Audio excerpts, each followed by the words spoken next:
Make sure my hair Hello. looks good. Damn, your hair looks great. It's way better than mine. I should gel up real quick. Well, I just finished my mountain bike ride, so I just put some like water in my hair to clean up. The water at your house is way better than the water at my house because I feel like my hair is like kind of dry, maybe split ends. But wow, how was your ride? It was awesome. Awesome. I'm having a lot of fun mountain biking. I just got a new bike, and I've been going for a couple of rides. And today I went by myself, which is always fun to go with friends. But there's also something really cool about like just going by yourself. It's like snowboarding by yourself. Like I just have fun doing that too. You can go wherever you want, and alone with your thoughts. I like that.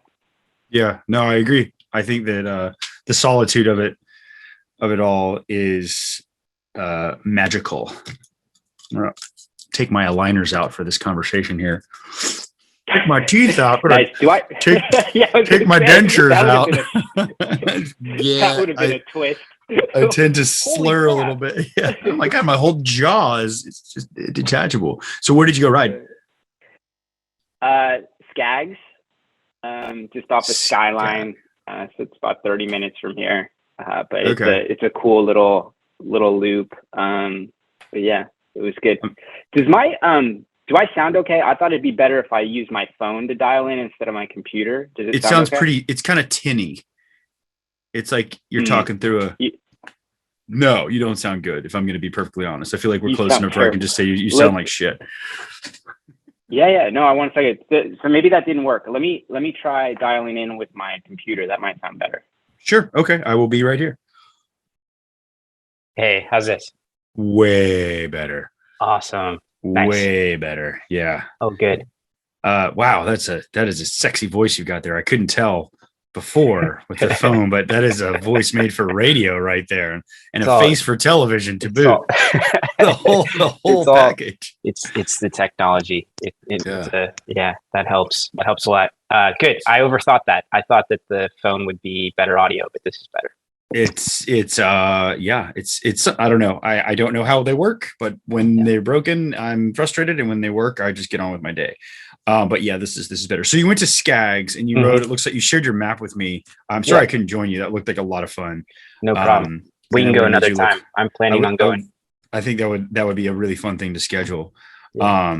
I haven't ripped around to put in context, the last time I ripped around on a mountain bike, I didn't have like a child seat in front of me. You know, one of the baby carriers where they're kind of at your belly.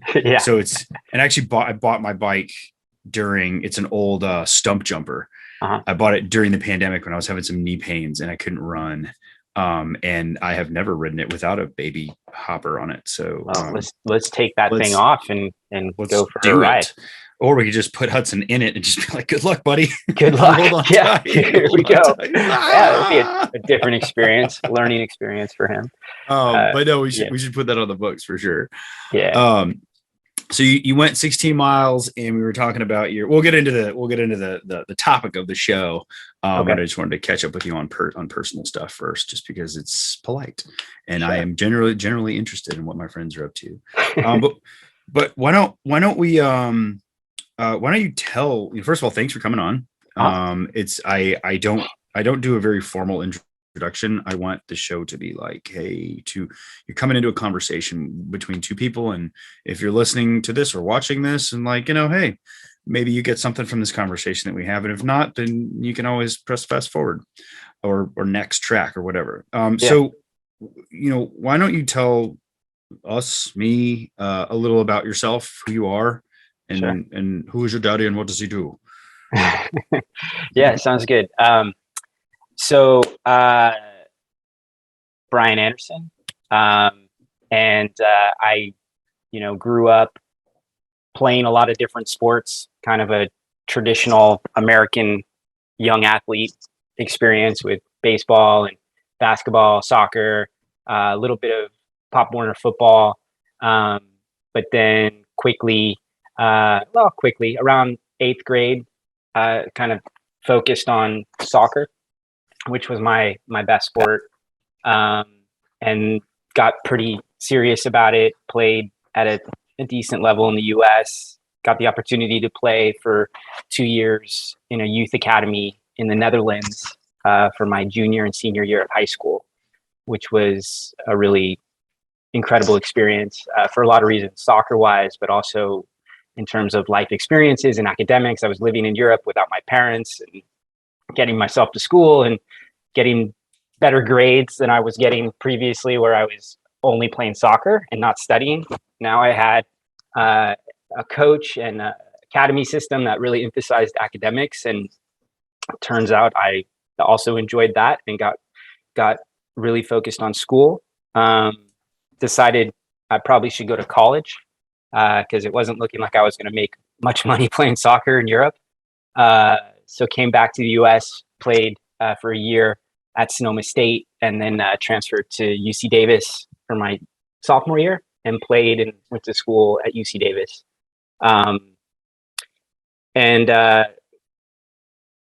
During this period, kind of decided that I wanted to focus on politics, political science, economics, English, and that kind of led to law school. So when I graduated from undergrad, I went to law school, and now I work as an attorney. I'm a corporate transactional lawyer, so I help clients negotiate and deal with legal issues around business deals. But I've always enjoyed sports, but I've actually always enjoyed training. It's funny when I think back, like my favorite part of soccer was often the preseason. I just liked the idea of like preparing and getting myself ready for a challenge and trying to like tune the dials a little bit differently if I was going to focus on speed or endurance or, and I mean, me, Phil, I try everything, like try different diets, try different training programs, just always experimenting. Like, let's play this season, like 5 pounds heavier and really strong and see what happens. And the next season, like, let's lose 5 pounds and get really, really fit and do a lot of running. So always just enjoyed that. And then, from there, like did a lot of like Spartan races and go ruck challenges. And it was always kind of like, I ran a marathon. Like I was always kind of like had something on the calendar to prepare for. So been balancing sort of work and professional life with trying to stay active and have a challenge on the calendar. Married with 2 daughters, 13 and 10-year-old, and live in the Bay Area. And I have the privilege of training with you and all the awesome trainers at Burlingame Fitness. So that's where we connected, and we've had a lot of fun training experienyou together at BFit. So I'll stop there. That's kind of my story. That's a hell of a road. I didn't know you were at a youth, or maybe I did know and I forgot because that's what I do sometimes. You were at a youth academy in the Netherlands. That you must have been like 17, 18. Yeah, 16, 17, 18, like right around there. I was there for my junior year of high school and my senior year of high school. Okay. And then why did you transfer over there? Just because? Well, I mean, at that time in my life, I was just all in on soccer. Okay. And I was during the summer, I would coach at a soccer camp here in Northern California called Zemer Brothers Soccer Camp. And, I owe a lot to the Zemer Brothers too, by the way. Zemer Brothers, yes. Okay. And they would bring in coaches from other countries to teach at the camp, to coach at the camp. And so I was just really into soccer, and I was kind of hustling. So like I would always be like, go up to these guest coaches and be like, hey, my name's Brian, and like I want to play in Europe, and I was hustling. And I met a really great coach from the Netherlands, Peter Fisher, who gave me the opportunity to go over there and play. And I lived with Peter and his wife, Tatiana. And I just got really lucky. And I was so, I just wanted to play in Europe. It was just, I woke up every morning thinking about that. I went to bed every night thinking about that. I was just anywhere in Europe, or you're just like throwing a dart? Yeah. I mean, that was the dream, was to play professional soccer, and to play professional soccer in Europe was definitely what I wanted to do. Yeah. And so, you know, I had played in a camp in Bordeaux in France before, and you know, that didn't work out, and so I was just always looking for an opportunity to get to Europe to play and hopefully have some success there. And the Netherlands is sort of known for its youth academies and developing great players. It doesn't always translate to the national team, but they produce a lot of really talented players and have a great system for developing young players. So yeah, that's why I wanted to do it. I'll say this, I did not have a lot of options when I was 16 because I had really bad grades. I was, you know, I don't think, you know, I was the first person in my family to go to college. So like, I didn't really have people saying like, you need to take the SATs and you got to do all this stuff. So I think my parents were just like, well, maybe this soccer thing will work out, you know, go for it. So I jumped on that opportunity and went over there, and it turned out to be a really important experience for me. What did your parents do, or do they do? My dad is in sales. He was always in the alcohol and spirits business. So he worked at Anchor Steam Brewing and a couple of the big distributors. But basically, he drove a truck around with a lot of wine and beer in it and delivered it to liquor stores and supermarkets, and he'd like set up the displays and do all that. So yeah, I have memories of my dad driving like the Anchor Steam delivery truck home and for some reason and leaving it at our house overnight, and he'd like open it up and put the ramp down, and that was like my playground. So he was in the like I was in the mobile liquor store. Yeah, exactly. Yeah. It's and then a far cry from the law library that you're sitting in now. Yeah. It's been a long winding road, but right. And then my mom, you know, had a lot of different jobs, like as a real estate agent, as a dental hygienist. She was a bookkeeper at a bed and breakfast inn, a lot of different things. And then after I finished school, my mom went back and got her undergraduate degree and a graduate degree and became a teacher. And now she works as a teacher. Okay. Yeah. All right. Awesome. So from those humble beginnings, you're now, and you go to Europe when you're 7 as a teenager, and, you know, play, you know, it's quite a story so far. But and then you decide that poli-sci is something that is very interesting to you, and you want to kind of pursue that. How did that come about? Well, when I was in the Netherlands for 2 years, the first year I went to an international school, and everything was taught in English, and it was my first.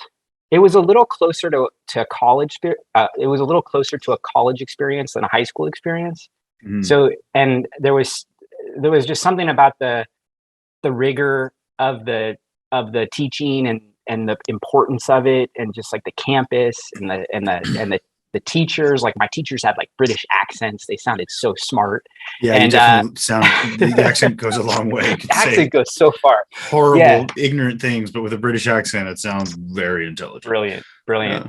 So so that kind of inspired me a little bit to like, you know, to read books. Yeah. And that was a good experience. Yes. I still do. And you need some action figures on those. I can let you borrow some of these action figures back there if you'd like to decorate some of your shelves. I see the earthenware and very strategically placed books. I need to upgrade my. Yes, I would love some action figure. The Communist Manifesto up there. What is that? No. No. And, so Mein Kampf. So and they taught things like I said, it was a little bit more like college, high school. Like we would take classes on philosophy and logic and that's the stuff that kind of excited me, like learning logic and philosophy. And then it was so from there it was kind of natural, I think, to think about law. And so that kind of that decided that was what I wanted to do. what were your, because you went to half of your, generic education, undergrad, well, not undergrad, or your high school, primary, whatever, was in America, and then the other half was European.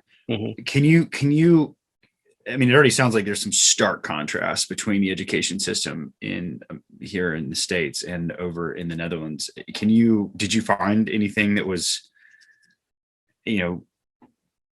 overtly different between subject matter, style of teaching? Yeah. Like, Yeah. I mean, you could highlight on? Yeah. I mean, I went to, just a typical public high school here. I don't know if it was, good or bad for a public high school. And to be honest, I didn't put any energy into it. I probably could have got a great education and done very well if I had applied myself in those first 2 years at the American high school. But the situation I had in the Netherlands was a little special. Like I went to that international school, like I said, which was, it was definitely more of an elevated, like college like experience, which was I think very special. Then I lived with my coach and his wife, and it was very important to them that I learn how to speak Dutch. So they wouldn't speak any English to me in the house. You speak Dutch? Well, I used to. I can't say I speak Dutch anymore, but freaky dicky Dutch. Okay. And so I learned Dutch the first year. The second year, I went to a Dutch public school. Okay. And that was very different. Like again, like every I think this is true. It was definitely true of the school I was at. Every Dutch student takes at least 4 languages in school. So like they're taking German, French, English, Spanish. And so the level of education there, I thought was just a lot higher. Second year I went to a Dutch public school. Every student, at least in my school, took 4 different languages. So language learning was a big part of it. Which was fantastic because I got to take English as a foreign language, which I just aced. I was the best in that class. But yeah, I think the experience I had between my typical American public school and these 2 Dutch schools I went to, the international school and then the Dutch public school, were quite a bit different. I thought that teaching things like logic in high school, that's fantastic idea. Like how to, like, logic, how to manage finances, how to starting your own business, not like parallelograms. Boy, I'm glad I learned about those. They'll come in super handy next parallelogram season, like how to do your taxes instead. Anyway. It was good. And my teacher and his wife, or my coach and his wife, I owe a lot to them too, because they created an environment at their house that was, even though you're here to play soccer, academics are primary. And, and the idea that they were going to, you've got to learn Dutch if you come here. And so learning a language was really, really important and a very useful skill. Although Dutch may be the most useless language to learn. You got to learn something. Give us a little. What's you've got to learn? Remember one phrase that you can Sure. share. Well, since I just got back from this mountain bike ride and jumped on this interview, I could say "Ik heb honger," which means I'm hungry. Ik heb honger. Oh, you didn't eat before this interview? This conversation. No worries. Well, it's a good thing that I know that you're one of the toughest people that I've ever had the pleasure of calling a friend. Because that's a fact, because of the topic of our conversation today is an event called Kokoro. Yep. And it's got me fucking scared, man. I'm not gonna lie. It's gonna be great. It is the melding of heart and mind and body.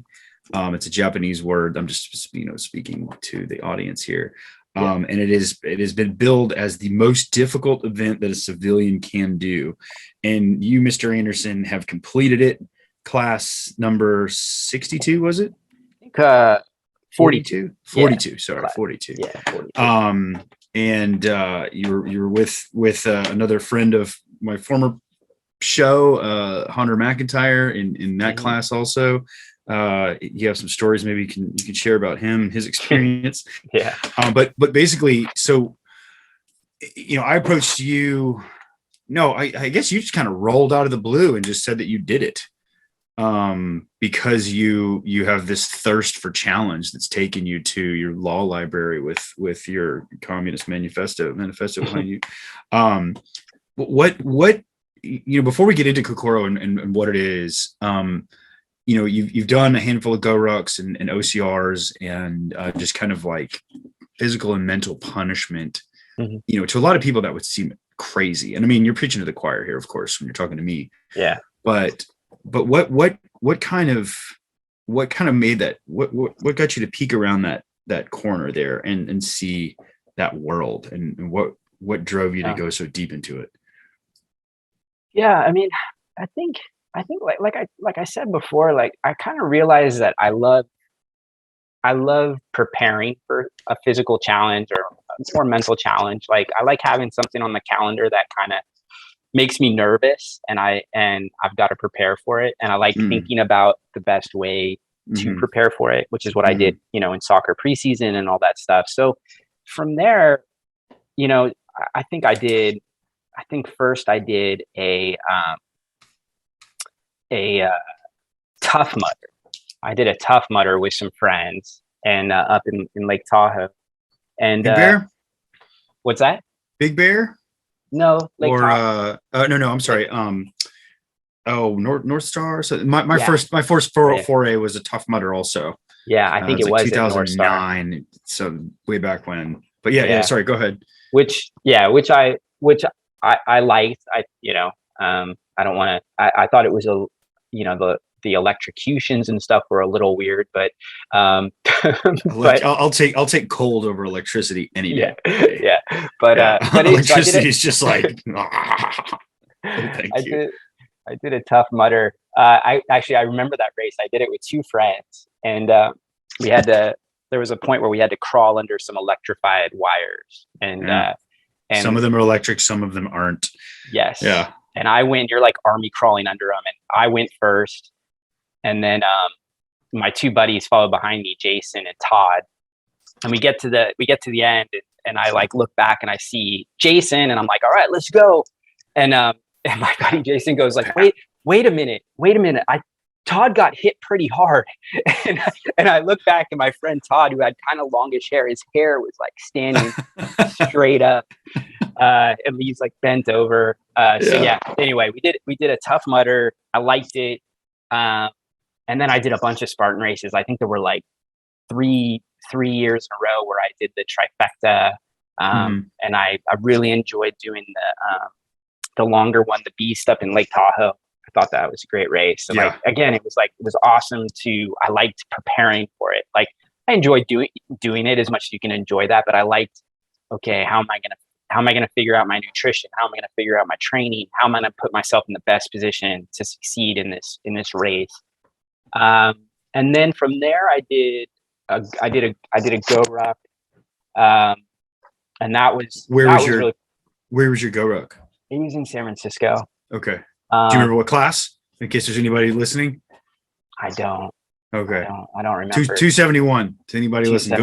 Go ruck class 271. That's what Mario and I did back in 14, I think. But anyway, so I think it might have been around the same time. Okay. We weren't in each other's class. I didn't see you there. I was going to say 2014 was probably when I did it. And that was really hard. Especially like the staying up all night. And so I think that kind of got me a little interested in going down that road, like sort of more of like the military style challenge, military inspired challenge. So, and then why? What drew you to it? As opposed to the kind of like, and I mean no disrespect to Spartan or Tough Mudder when I say this, because I'm looking at a bucket full of Spartan finisher medals right here next to me. Literally thousands and thousands of dollars worth of race entries. Wow. But it can be a little cartoony. Yeah.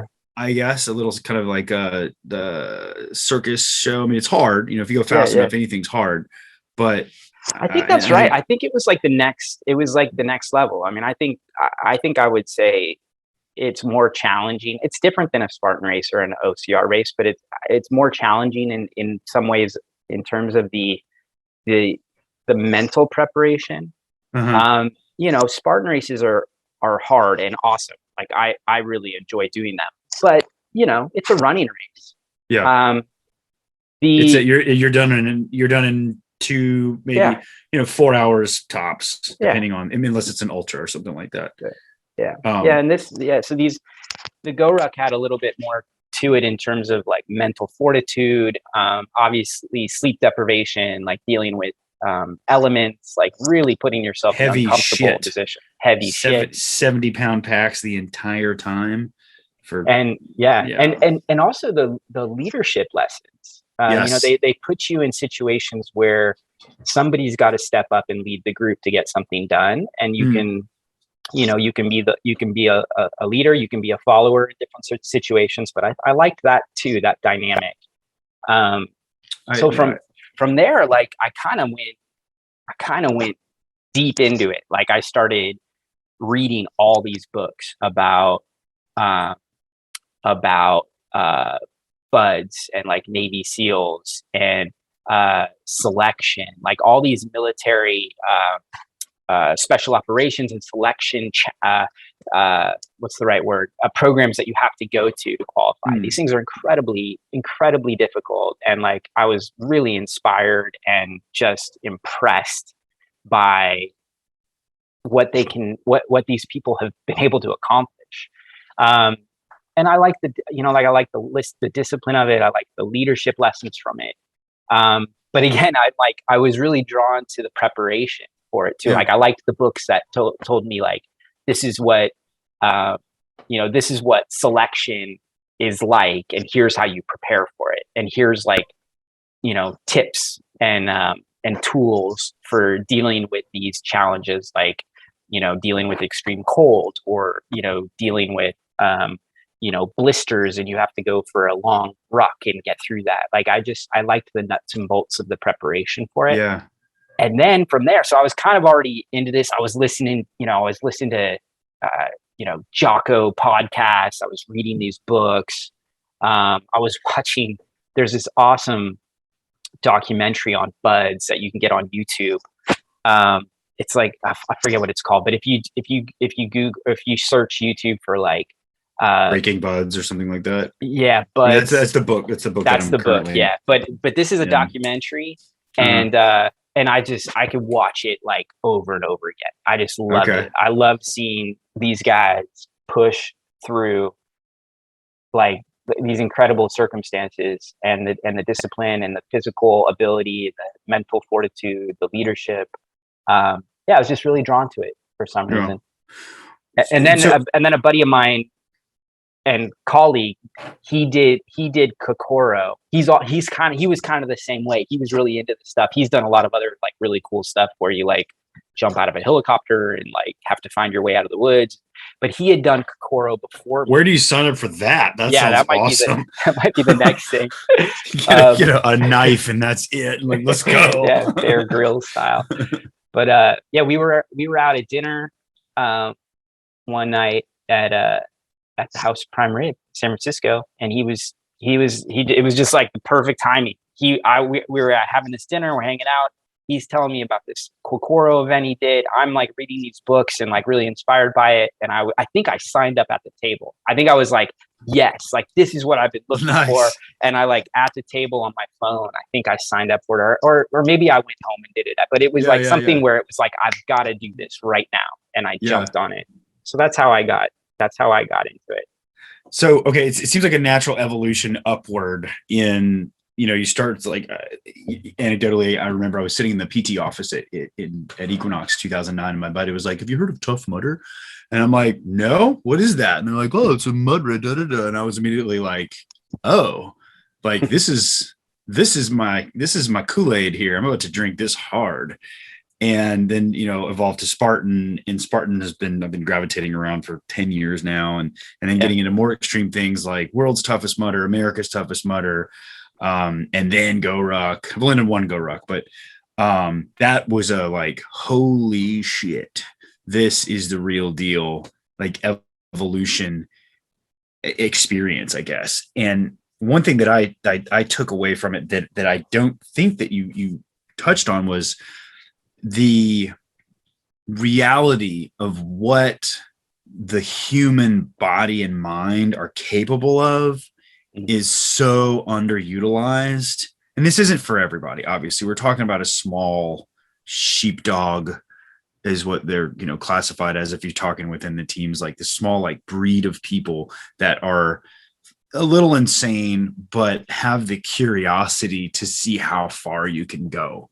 To see what the human body and mind are capable of. And I think that's one thing that when you shared your experience of Kokoro, I was scared. And then I had another mutual friend of ours bring it up, and I was like, well, there is a really hard thing to do, and it's called this. And he's like, well, I'm going to do it. And I'm like, God damn it, now I have to do it too. So that's right. So let's jump into it, man. Like what is, I mean, you've walked the walk. I'm reading Divine's book right now, and I have a pretty good idea from your account as well as other people's after action reports that I've read. What is it? What's Kokoro? How did it come about? And please educate us. Yeah, I'll do my best. But yeah. I mean, Kokoro is it's a mental and physical challenge that is modeled after Bud's Hell Week, right? So this is part of the training and selection process for Navy SEALs. It lasts about 52 hours, no sleep, no rest, no breaks, and it's going from one evolution to the next. And an evolution could be a physical evolution, going for a long ruck or a run, or doing a tough CrossFit style workout, or it could be something a little more mental or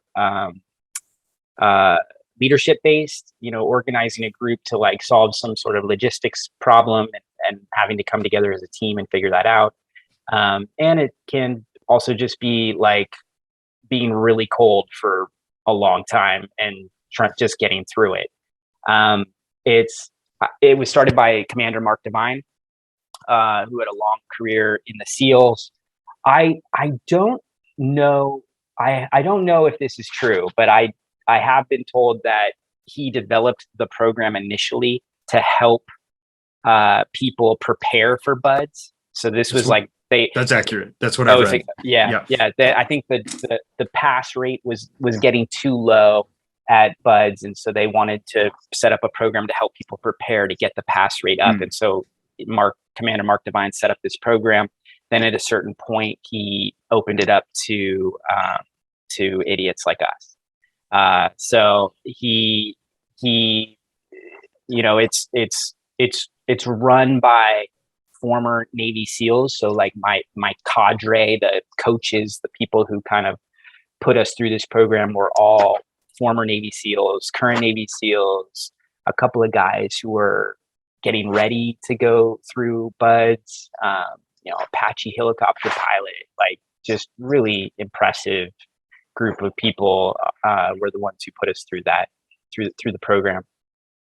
So yeah, that's Kokoro. It's definitely the hardest thing I've ever done in terms of a physical challenge or event. It was definitely the hardest thing I've ever done.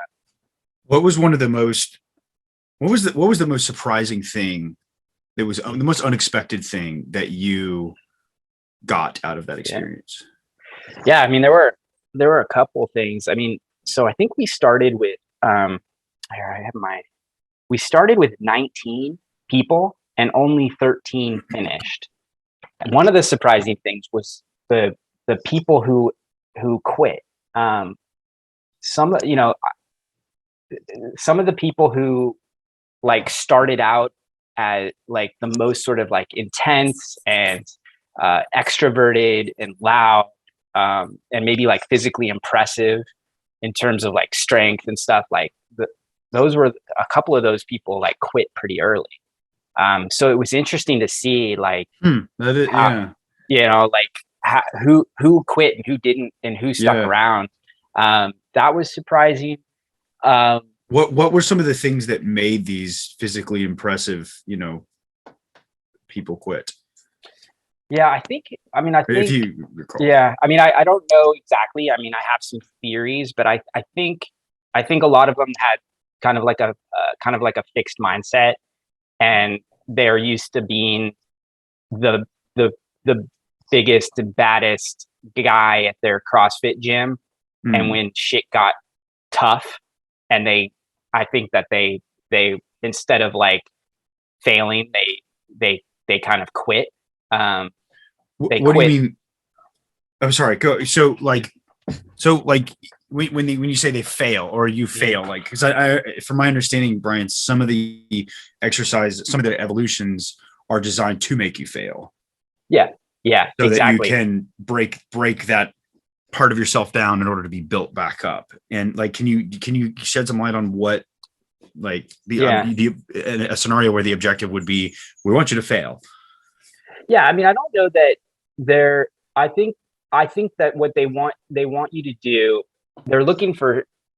I think the cadre are really good at finding your weakness.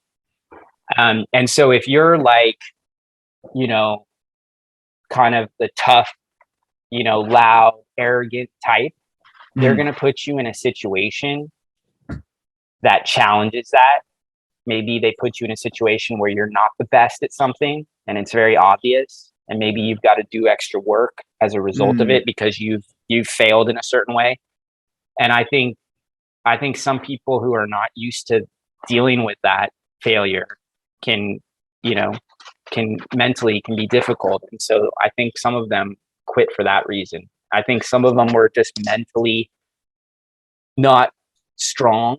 I think that one of the things that's really interesting about Kokoro is a lot of people, I think, can be like very, very elite when they're fresh.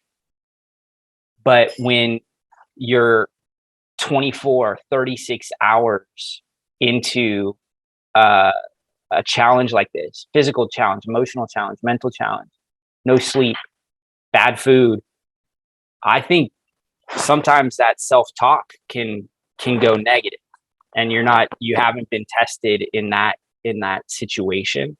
So I think that happens too. You see people start looking for excuses, like where maybe your knees bothering you a little bit, and normally you would just push through it. But when you get tired and you're exhausted, you start thinking, well, shit, maybe this knee thing's a way out of this. You start thinking very, very, it's like a survival instinct kicks in. Like there's a part of you, there's something in your brain that's like, this sucks, get out of it. Like this hurts, you need to stop doing this. And so if your self-talk is like, okay, well, your knee gives you an excuse now to get out of this. Like I saw some people, I think, take that instead, whereas I saw other people, one of the guys who finished with me, super impressive guy. He had the worst blisters I've ever seen. Like basically all the skin on the bottom of his feet had come off. It looked awful. And that guy didn't quit. And you could tell he was never going to quit, So he could have said, oh, too bad my feet got all fucked up, but I'm going to tap out. But you could tell this guy was never going to quit. What was his background? Do you remember? Yeah. I think he's let me just pull this up real quick. So, he is a really impressive guy. He's in Scotland. I think he has like 8 young kids. he's the CEO Jesus. of a, I'm going to get some of this wrong, but he can maybe correct it later, but he's the CEO of a healthcare company. And he's one of the most disciplined guys I've ever met. Like I follow him on Instagram, and he every single day he posts his workout. And he's just that guy's he's the guy who would like see somebody struggling and like pick up their log for him and take two. Like the guy was unbelievable. Yeah. What were there any gimme moments where you're like, oh, I'm good at this. Phew, got an hour to just kind of hang. You know, the second night, so you have 2 nights, right? Like the second night we did a long ruck up Mount Palomar. I mean, basically we rucked all night up this mountain, and we had, 25, 30 pounds in our rucksack. We had to carry a PVC pipe with sand in it that weighs maybe like 10 pounds, which was our weapon. So you have to carry this thing. I had trained pretty hard and I think pretty smart on the ruck. So while a lot of people struggled on the ruck, I felt pretty good on the ruck. And it was this. So this was the second night. And this is a funny story, but a lot of us started hallucinating. So we've been up for 36 plus hours at that point. We're rucking up the hill, and I started seeing, like, for a long time, like miles and miles in my peripheral vision, there was a can, like imagine like a tin can of beans that was like rolling next to me, like it was like a dog would follow you. It was just rolling next to me. It was, and like if I looked at it, it would disappear. But in my peripheral vision, it was there the whole time, and I was just watching this can of beans walk with me up the hill.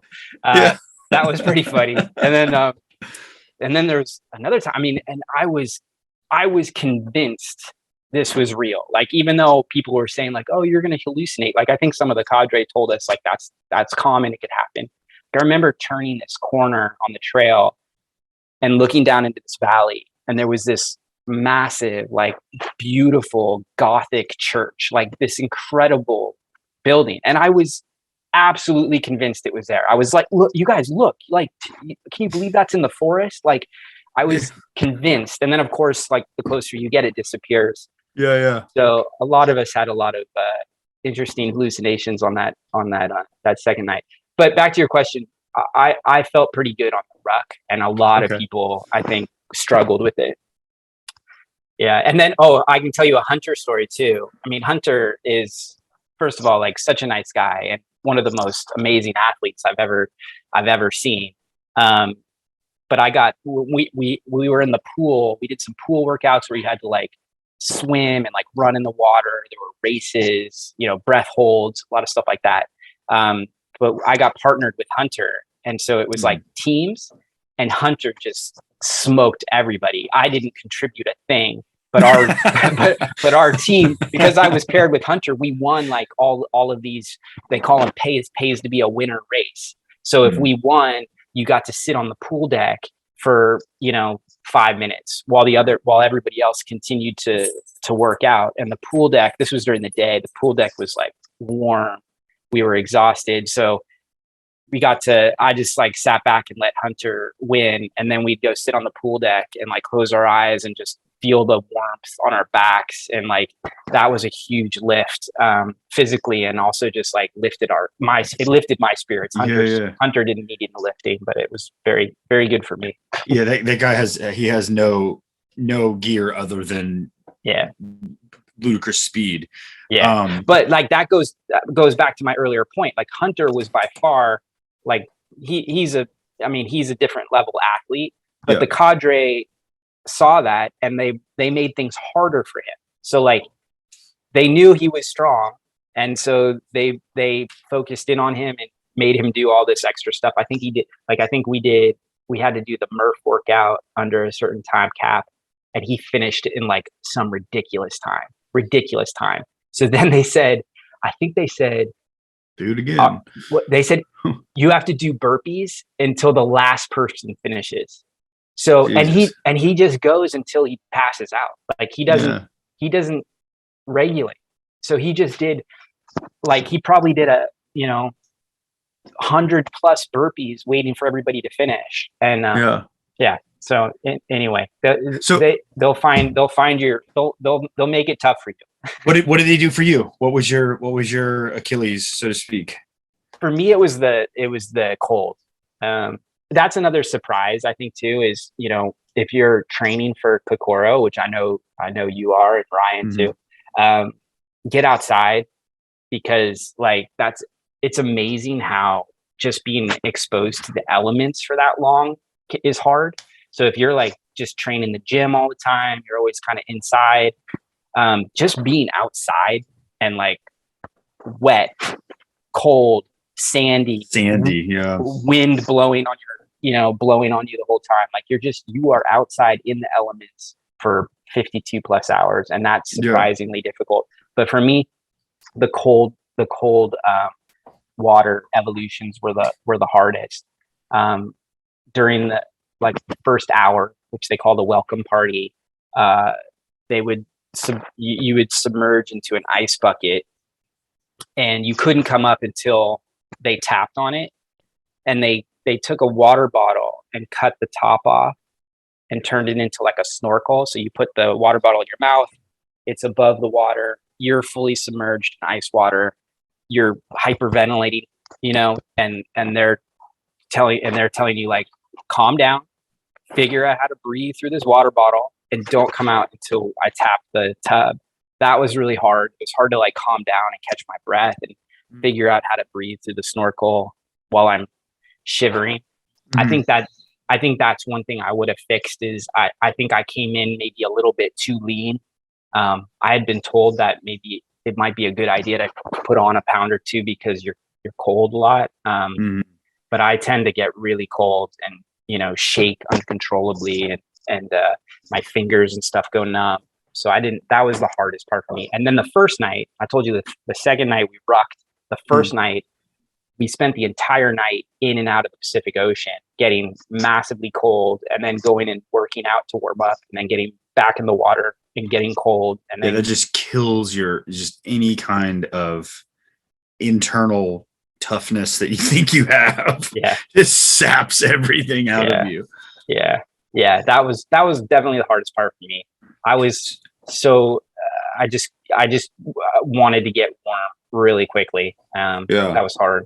So when someone's like, I quit, or when they're like, or you have like a medical drop or something like that, like one of my biggest fears is I have some neck issues that I'm trying really hard to even out and fix. And one of my biggest fears is, I tweak something and they're like, you're fucking done. Like get out of here. And I've spent all this time, preparing myself. That is psychologically not going to be good for me. But I have plenty of time, and I'm on a plan. So I guess my question to you is, like, when people are like, I quit, or I'm out, or, get out of here, and the cadres are like, you're done. Like, what does that look like? Do they just drop? Did they ring a bell if they quit? It's two questions, I guess, but so what's that scenario?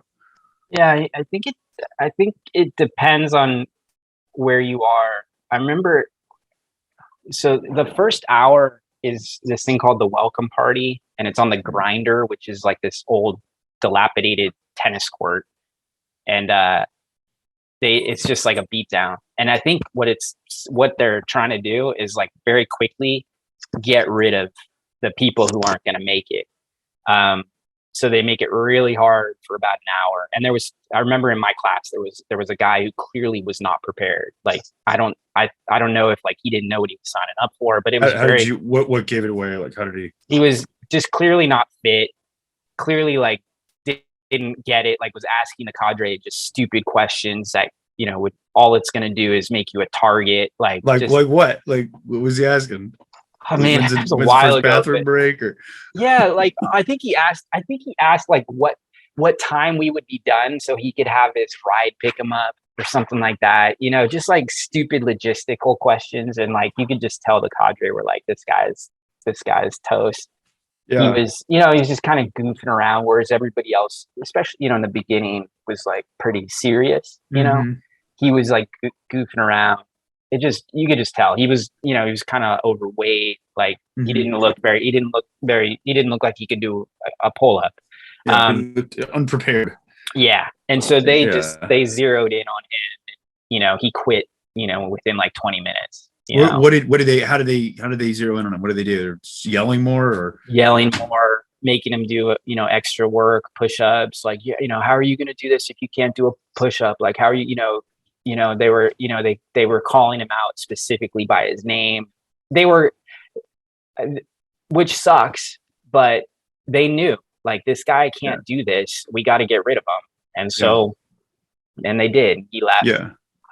Then, you know, the other people who dropped, you know, it was just kind of more quiet. Like it was just like they went over to the cadre and they said, you know, hey, I'm done. And you know, they usually had some excuse, you know, but they were, you know, I'm done, I'm hurt, you know, or I'm Yeah. done. Yeah. Yeah. You know, there was, you know, I think there may have been, so I think there may have been one person who quit kind of out of like wasn't doing well with authority, like having these cadre like telling him what to do. Mhm. He was like talking back, and like I think he may have quit just out of sort of like anger and like not wanting to have people tell him what to do. I Mhm. think I remember that pretty clearly. And then there's the medical drops, right? Like, and Right. those can be, and those are like the most upsetting because most of the time the person doesn't want to quit. Right. Well, But that's what almost happened to you, right? Because you yeah, started getting hypothermic, and you know, are they just like you're done, man? Like, yeah, you know, what happened with you? How did you? Because that yeah, was how'd that go? Sorry. yeah, no problem. Yeah, and like, and I remember that the first night in the ocean, uh, one of the guys on our team, phenomenal athlete, marathon runner, like phenomenal athlete, like smoked everybody on the runs, but Mm, low body fat percentage, right? And like didn't do mm, well in the cold, and he got hyperthermic, you know, and he didn't want to quit, but the cadre were like, look, like you have all the symptoms of hypothermia, like you're done, and like go sit in the van. Like so that was a sad situation. Like we were all, and he had totally after. Yeah, I'm sorry, I'm kind of meandering here, but no, that's fine. No, no, there's a lot of stuff coming back to me. It's a solid fear of mine. Like Yeah. you know, hypothermia is. I had to drop out of a race. Well, I didn't technically drop out, but I just like stopped. So yeah, I guess I did. I DNF'd because they're like, you've got hypothermia, and I'm just like, oh, all right. They're like, you need to sleep in your tent for a while. And I did. And I was just and like, you I can't don't want to go control back it. out there. Yeah, Yeah. I'm just like So shaking. Can't keep water in a cup or broth in a cup. yeah. So this guy, yeah. After I feel like a lot of people quit kind of early, and then the team really kind of bonds, and then that's the beauty. That's the gold beauty about this stuff, about these events. Is you awesome. never forget those people. Yeah. So anyway, sorry. Yeah. So like, yeah, the team bonds, and then as you go through this stuff, like the team just gets closer and closer and closer, which is a really cool experience. Like you guys are going through, you know, a pretty serious situation together. You're helping each other. And so the team bonds really quick. So the team had bonded. And then we saw this, you know, one of our teammates was hypothermic and they were making him drop and he didn't want to drop it. We were like fighting for him. Like, he's okay. You know, like you're trying to keep him here. That's really sad. And that happened. I think that happened to two people where they got hyperthermic in the ocean and had to leave. And that was really a bummer. But I think, and I'm just gonna give you a bunch of information, even though I'm all over the place. But no, this is great. It's a good lesson. I think in terms of preparation, like for Kokoro, you want to be like very competent at a lot of different things. I don't think it's very good for a specialist. Like he was a specialist runner, but obviously he wasn't ready for the ocean and the cold. So I would say like going from 370 to 400 on your deadlift is not going to do anything for you at Kokoro. Right. Or like moving your 7-minute mile to 6:30 is not going to do anything for you at Kokoro. But you want to be good at both of those things. Like you want to be pretty competent at a lot of different things, from strength and endurance and durability. So kind of being a generalist is a good approach, and not being a specialist of like really strong or like totally focused on endurance. I need 17,000 calories every day. So, yeah, like yeah, exactly. And then for me, this was like on the last morning, so I was like 2 hours away from our class being secured, which is when you finish. I was very close. You don't know exactly when it's going to happen, but in hindsight, I was probably about two hours away.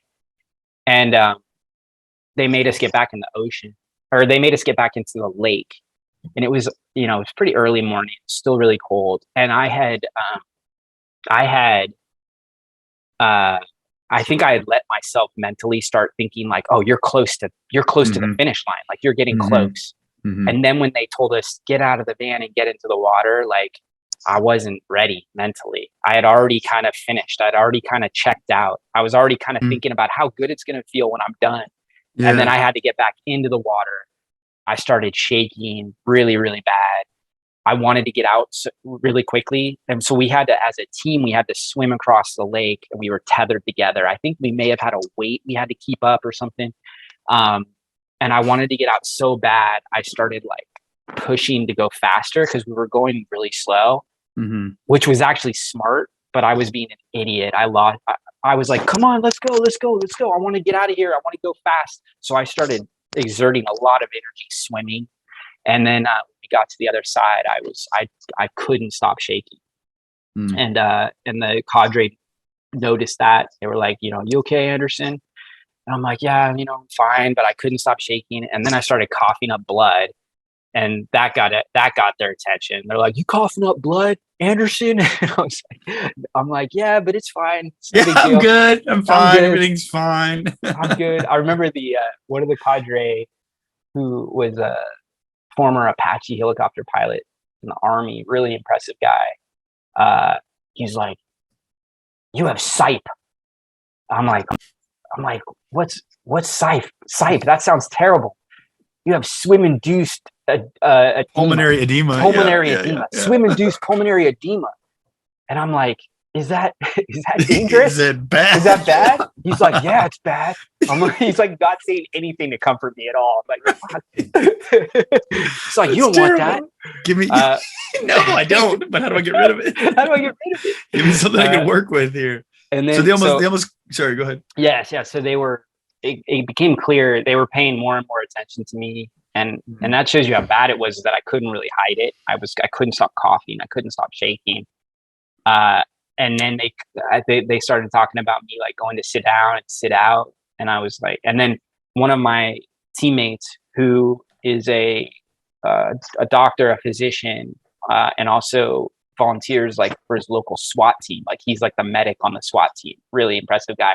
He started like telling them like, he's fine. I'm a doctor. He was trying to help me. He's like, he's fine. I'm a doctor. Like he's okay. And basically I was able to stick around, but there was a moment where I was pretty nervous that they were going to medically drop me. Jeez. And then so close to the finish too. God, that would have been devastating. Yeah. So yeah, exactly. And then, but I was able to stick around and got warmed up a little bit. And then a couple hours later we were secured and I finished. But yeah, that was scary. That's incredible, man. I mean, I guess, we've been talking about, I don't want to give the cadres a bad name or anything. Some of the really interesting things that, I don't know how similar it is to Go Rock, and maybe you can shed some light here, but like the cadres try to break you down, and I'm talking about Go Rock, my personal experience. They try to break you down, but once you're in it, once you're in the thick of it, so to speak, I found that they were always giving me, they're like, you're not going to die. You don't need as much water as you think you do. Were there any, coachable moments that the cadres gave you to think about to help you get through the cold, the rock, or were they just kind of beating you down the whole time? Um, I'm trying to think. I don't feel like some of them, I think some of them had different philosophies. Like Okay. I can think of one who like all he did was beat us down. And you could tell that he thought that like we were somehow like getting it easy. Like he was kind of like, you know, yeah.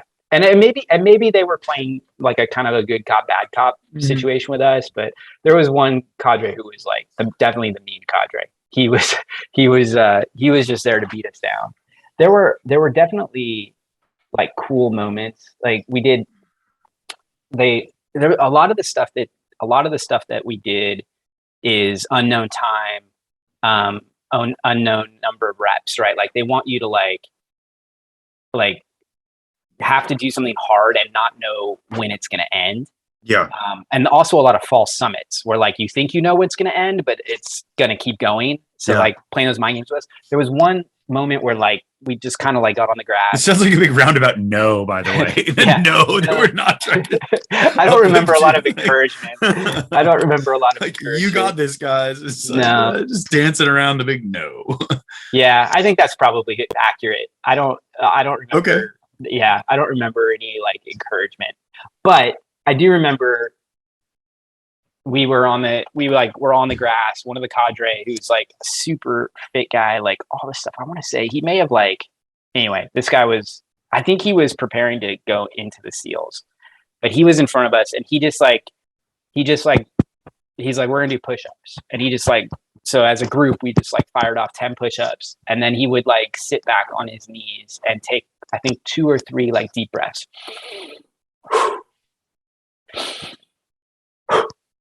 And then 10 push-ups. And we're just doing what he says. 10 push-ups, 2 or 3 big deep breaths. And this is just going on and on and on and on. And then at some point he says, you're done. And he's like, congratulations, you just did 1,000 push-ups.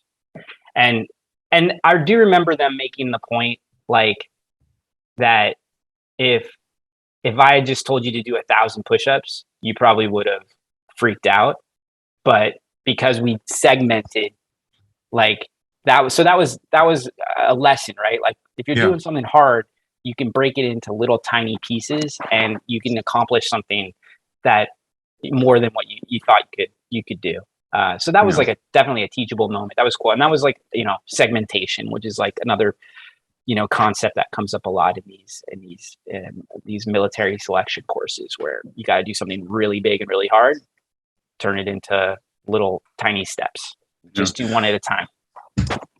Brian, what was your biggest takeaway from your experience with Kokoro? My biggest takeaway was that I'm capable of doing a lot more than I thought, and when I'm faced with a challenge, I remember after I was done, it was like, something hard comes up. It's like, it's not that hard, like, you can, when you finish Kokoro, you can take a lot of punishment. You can do something very hard. You're capable of a lot more than you thought. And I think that's one of Commander Mark Devine's messages is this concept of like, you can do 10 times more than you think or 20 times more than you think. I forget what the multiplier is he uses, but it definitely feels true after that. Like when you look back if you look back on it, you're like, wow, how did I do that? But you did it. So that's definitely the biggest lesson that I learned from Kokoro. What was now in your training up to Kokoro, what was your like hardest work period? I don't even call it a workout, but you said that you felt pretty prepared other than the cold. What was like your like for instance, when I was preparing for GoRuck, my longest endeavor, GoRuck was only 12 hours, but 70-pound pack the whole time. So it's not equal by any means, but my hardest endeavor was I went for 8 hours and 18 miles with a 70-pound pack on with my training partner. Yeah. And so I guess like that was, kind of the culmination prepping for GoRuck. Was there a similar experience that you had for Kokoro? Yeah, I had I did. I definitely did a couple of really long rucks, and I always rucked with. Ended up rucking with a heavier ruck than what we had in Kokoro, which is why I think the ruck was a strong evolution for me. So I think I trained with 55 pounds, and then the ruck that we got, I think, was like 25 or 30. The ruck that we got was not as nice as the ruck that I have at home. It was just like a canvas strap and very uncomfortable, and it's it's wet and it's sandy and it's grinding on your skin. But in terms of weight, it was less than what I had trained with, and I don't think I planned that. I think it just ended up working out that way. So I probably did. I don't know if I did an 8-hour ruck, but I probably did like a couple of like. I probably pretty regularly did 3 to 4 hour rucks, like maybe one every couple of weeks. Okay. And then I did a lot of like workouts like Murph with some sort of like running with load. So I'd run with a 20-pound weight vest, do a lot of pull-ups, push-ups, air squats. It's a lot of body weight stuff, a lot of volume. So I'd say like, it's one of the things to think about too is if you've got any sort of issue, like you mentioned your shoulder, I know you're going to take care of it. And that's what you do. You're going to fix it. But if you have an issue like that, it's going to get exposed in that amount of time. And so like really taking care of your body and like durability is important. And there, we would do a lot of, so I would just kind of do like general training, push-ups, pull-ups, air squats. Did you ratchet up to anything like 2-a-days or like train in the middle of the night? Or I did I did a couple of things that I think worked out well, is because I eat a very clean diet normally. And when you're at Kokoro, you're eating like Subway sandwiches and MREs. And so I was a little bit worried about that. So I did kind of like change up my diet a little bit and eat some crappy food and try to perform on crappy food, because I knew I didn't want my system to like freak out about that. I think that I did a couple of like so I did, like I said, like kind of general training with higher volume. So I didn't lift a lot of heavy weights, but I did a lot of pull-ups, push-ups, sit-ups, flutter kicks, air squats, a lot of running with weight, a lot of rucking. I think that's a pretty good way to train. And then I would do a couple of like hard challenges, and some of these come from SEAL Fit. Like one of them was like do a lap around the track with a 45-pound plate above your head, lunging. You have to do one lap. Every time you put the plate down, you've got to do 10 burpees. Fuck that. Yeah, that was a hard one. So I would do a couple of hard. That was actually really stupid, because I'm gonna do I was sore. I was really sore afterwards, and it ended up like, I probably missed a few days of training because I was so sore after. Yeah. God. How many times did you said it? You probably. Oh, a lot. Yeah. You end up doing a ton of pull-up or a ton of burpees because, I mean, that's really hard. And your shoulder, you're just smoked after your burpees. It's like, that was a bad. So I would do a couple of like hard challenges. I forget what, he calls them, they're called Monster Mash. So I think SEAL Fit like posts these like really hard workouts. So I did a couple of those just to kind of test myself. I did the Murph a lot, or I think that's a really good preparation, I think, for what you're gonna do. So stuff like that. Stuff I wish I would have done more of was the cold. So since Kokoro, I regularly take ice baths. I would say about 80% of my showers are cold, and now I love it. Like I really look like on most days I look forward to a cold shower. I wish I would have done that before. I wish I would have like built up some tolerance to the cold. Okay, that's good. That's one of the first things I did. Actually, I'm just finishing up a cold plunge that I built. That's I saw that. It's awesome. So it works. I did 50 degrees this morning for 3 minutes, and nice. That's a lot different than 64 degrees. But we're getting the tolerance up, and I got a little PVC snorkel that I'm practicing with that, and Cool. yeah, just getting that shiz together. So I guess I want to let's just kind of close it out, because I think we've got a pretty good idea of what you have accomplished. Is there anything else that you want to add? I don't think there's anything that I want to ask further before this horse is beat to death. No, I mean, are there any other pointers or anything parting words of advice? No, I think I would totally recommend it. The group that I did Kokoro with, which was like such an impressive group, Hunter McIntyre, we had a professional hockey player, NHL player, professional boxer, like SWAT team medic, really, really impressive group. Like we've all, stayed in touch. You really bond with this group. And we had our anniversary came up, I think in April. And I was talking to Toby, who the guy I mentioned who with the blisters. We were texting, and I was saying, like, I still think about it. Like, I still think about Kokoro at least once a week. I feel like I still think about it, like some element of it in terms of like a lesson learned or putting things in perspective. It's really hard, and but it's you get a lot out of it. It's totally worth it. I would recommend it. I'm really happy you and Ryan are doing it. I know you guys are going to crush it, and I know you're going to be happy you did it, because it's a great challenge and a great accomplishment. Oof, I get goosebumps thinking about it, man. But having conversations like this with people like you really helps to calm my nerves. I think it's kind of one of those things that like before every single race, I'm really nervous. Mm-hmm. Like I get this, like, I don't want to do this. This is stupid. I don't have to do this. This is dumb. And then I start and I'm like, yeah, now we're in it, like you're in the grinder, so to speak. And in a way, I mean, I have a long road to prepare myself to get prepared sufficiently. But I think that once it begins and I know that timer's running, I'm like, all right, I will have prepared, and we're working towards that goal of evolving. And that's what I'm really excited about.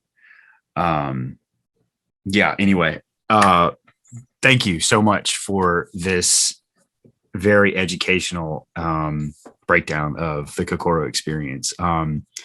If you got anything else you want to say to everybody, or no, thank you, Phil. No problem, and good luck. Thanks for having me. Yeah, thank you so much, man. I'll keep you posted. Obviously, we see each other on a pretty regular basis, but I'm excited to see you do it. I think it's gonna be a big payoff. You're gonna be happy you did it. It's gonna suck though. It's gonna be hard. Oh yeah, it's gonna suck. It's you got to embrace it. Embrace that suck. All right, my friend. Thank you so much. All right. We'll talk soon. Sounds good. Take care. Bye.